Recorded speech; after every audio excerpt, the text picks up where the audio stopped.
Kinumpirma ng PNP ang pagkakaaresto kay Elizalde Zaldico sa Prague, Czech Republic batay sa impormasyong natanggap sa pamamagitan ng opisyal na channels. Ayon sa PNP, mahigpit na nakikipag-ugnayan ito sa mga kinauukulang ahensya ng pamahalaan, partikular sa Department of Foreign Affairs, para sa pagpapadali ng mga legal at diplomatic na proseso na may kaugnayan sa kanyang pag-uwi sa Pilipinas.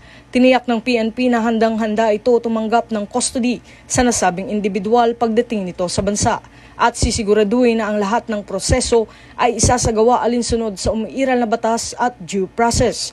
Sinabi rin ng PNP na ang karagdagang update ukol sa koordinasyon at repatriation efforts at ilalabas ng Department of Foreign Affairs. Hinihikayat naman ng publiko na manatiling nakaantabay sa mga opisyal na anunsyo lamang mula sa mga kinauukulang ahensya upang maiwasan ang misinformation at maitaguyod ang tamang impormasyon. Ito ang bagong PNP para sa bagong Pilipinas. Serbisyong mabilis, tapat at nararamdaman. Mula rito sa PNP National Headquarters, ako ang inyong PNN correspondent, Patrolman Don Brosas, alagad ng batas, tagataguyod ng Balitang Pulis.